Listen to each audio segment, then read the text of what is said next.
Halo semuanya, perkenalkan saya Rizka Fazil Lestari dengan NIM 08061382227105 dari kelas A Farmasi 2022 Universitas Sriwijaya. Pada video kali ini, saya akan membahas mengenai implementasi nilai-nilai Pancasila dalam bidang farmasi untuk memenuhi tugas ujian tengah semester dengan dosen pembimbing Ibu Supiah MPD. Di dalam Pancasila ada terdapat banyak nilai yang dapat diterapkan dalam dunia kefarmasian. Seorang apoteker nantinya akan bertemu dan melayani pasien-pasien dari berbagai macam golongan, jenis kelamin, maupun usia. Sehingga seorang apoteker harus mampu berkomunikasi dan memberikan pelayanan kesehatan kepada pasien atau masyarakat umum. Tentunya, proses pelayanan ini tidak lepas dari aturan dan etika. Pembelajaran mengenai Pancasila menjadi sangat penting untuk dapat mengetahui aturan-aturan yang ada pada undang-undang tentang kesehatan dan hukum yang berlaku jika melakukan pelanggaran etika kefarmasian.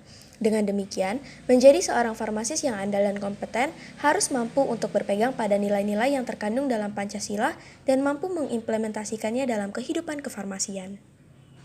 Implementasi sila pertama, yaitu ketuhanan yang Maha Esa. Pertama, farmasis harus percaya dan takwa terhadap Tuhan yang Maha Esa. Kedua, farmasis harus saling menghormati antara pemeluk agama yang berbeda-beda. Manusia adalah ciptaan Tuhan yang Maha Kuasa. Sebagai profesi yang mulia, farmasis adalah manusia yang diciptakan oleh Tuhan yang Maha Esa, sehingga sudah selayaknya dan sudah seharusnya semua manusia yang menyandang profesi farmasis harus percaya dan takwa terhadap Tuhan yang Maha Esa. Nilai-nilai Pancasila khususnya dalam aspek sila pertama, ketuhanan yang Maha Esa memberikan pencerahan dan pedoman kepada semua manusia Indonesia yang berprofesi farmasis untuk beriman dan bertakwa terhadap Tuhan yang Maha Esa. Sebagai contoh, seorang farmasis yang menganut agama Islam, maka semua aturan, ketentuan, hukum, dan nilai-nilai dalam agama Islam harus dijalankan dan diamalkan dalam kehidupan sehari-hari, khususnya dalam setiap pelaksanaan tugas kefarmasian. Kemudian, dalam menjalankan profesinya, seorang farmasis harus mengobati para pasien tanpa pandang agama dari pasien yang akan diobatinya. Agama apapun dari pasien yang sedang sakit atau sedang membutuhkan pertolongan, maka sudah kewajiban bagi farmasis harus memberikan penanganan medis secara cepat. Faktor agama pasien tidak boleh menjadi alasan bagi seorang farmasis untuk melakukan tindakan diskriminatif terhadap pasien yang sedang berobat atau membutuhkan pertolongan. Implementasi sila kedua, yaitu kemanusiaan yang adil dan beradab. Farmasis harus gemar melakukan kegiatan-kegiatan kemanusiaan. Yang kedua, farmasis harus menjunjung tinggi nilai-nilai kemanusiaan. Dan yang ketiga, farmasis harus mengembangkan sikap tenggang rasa. Kehidupan farmasis di tengah masyarakat tentunya sangat terikat dengan nilai-nilai kemanusiaan yang disepakati oleh komunitas masyarakat tersebut. Nilai-nilai kemanusiaan ini tidak boleh hilang dalam diri seorang farmasis karena pada hakikatnya seorang farmasis adalah manusia yang tentunya sangat kental dengan hal-hal yang berhubungan dengan nilai-nilai kemanusiaan. Lebih lagi, seorang farmasis itu tugas utamanya adalah memberikan pertolongan, bantuan, dan pengobatan kepada manusia yang sedang sakit atau sedang membutuhkan pertolongan. Implementasi sila ketiga, yaitu Persatuan Indonesia.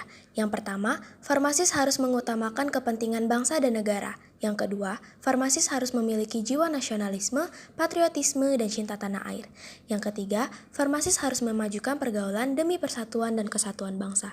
Seorang farmasis Indonesia harus mampu menunjukkan kepada bangsa dan negara bahwa hati sanubari para farmasis Indonesia adalah merah putih dan rela berkorban untuk bangsa Indonesia tercinta. Kebanggaan menjadi farmasis Indonesia merupakan pengamalan sila persatuan Indonesia dan wujud nyata nasionalisme dan patriotisme warga negara terhadap negara Indonesia. Apabila seorang farmasis telah tertanam rasa bangga menjadi farmasis Indonesia, maka akan tumbuh semangat mencintai Indonesia, menyayangi masyarakat Indonesia, dan akan meningkat rasa memiliki terhadap sesama yang ada di Indonesia. Seorang farmasis harus mementingkan kepentingan bangsa dan negara di atas kepentingan pribadi, kepentingan golongan, kepentingan kelompok, dan kepentingan keluarganya. Farmasis harus mampu memberikan komitmen, dedikasi, dan loyalitasnya kepada bangsa dan negara kapanpun, dimanapun, dan dalam keadaan apapun. Implementasi sila keempat, kerakyatan yang dipimpin oleh hikmat kebijaksanaan dalam permusyawaratan perwakilan. Yang pertama, farmasis memiliki kedudukan, hak, dan kewajiban yang sama. Kedua, farmasis harus mengutamakan musyawarah mufakat. Dan yang ketiga, farmasis harus mematuhi aturan hukum dan perundang-undangan. Para farmasis Indonesia memiliki hak yang sama dengan warga negara yang lain dalam hak-hak politik lainnya. Misalnya, hak untuk melakukan unjuk rasa dan demonstrasi dalam rangka menyuarakan aspirasinya kepada pemerintah atau negara. Para farmasis Indonesia merupakan warga negara Indonesia yang sama kedudukan, hak, dan kewajibannya dengan warga negara yang lain di depan hukum. Artinya, farmasis tidak kebal hukum, sehingga ketika farmasis melakukan pelanggaran hukum dan tidak pidana, maka farmasis bisa saja diproses secara hukum. Para farmasis Indonesia bukanlah warga negara yang istimewa, sehingga bisa saja dijerat dengan hukum apabila melakukan kesalahan hukum maupun pelanggaran hukum. Implementasi sila kelima, yaitu keadilan sosial bagi seluruh rakyat Indonesia. Farmasis harus bersikap adil terhadap sesama manusia. Farmasis juga harus mengembangkan sikap kedermawanan sosial. Para farmasis Indonesia harus memperlakukan semua pasien secara adil tanpa memandang latar belakang apapun dari pasien yang ditanganinya. Pasien harus dilayani secara sama, merata, tanpa ada membeda-bedakan berdasarkan apapun. Selain itu, seorang farmasis harus menghormati pasien, khususnya hak-haknya sebagai pasien, di mana farmasis tidak boleh menyepelekan pasien dan bahkan menelantarkan pasien. Dalam hal nilai-nilai kedermawanan sosial, maka dapat dikatakan bahwa seorang farmasis Indonesia harus mampu mengembangkan sikap yang dermawan, rasa sosial yang tinggi, semangat menolong yang besar, dan perilaku sosial kemasyarakatan yang luas. Sekian pemaparan materi dari saya, semoga bermanfaat dan terima kasih.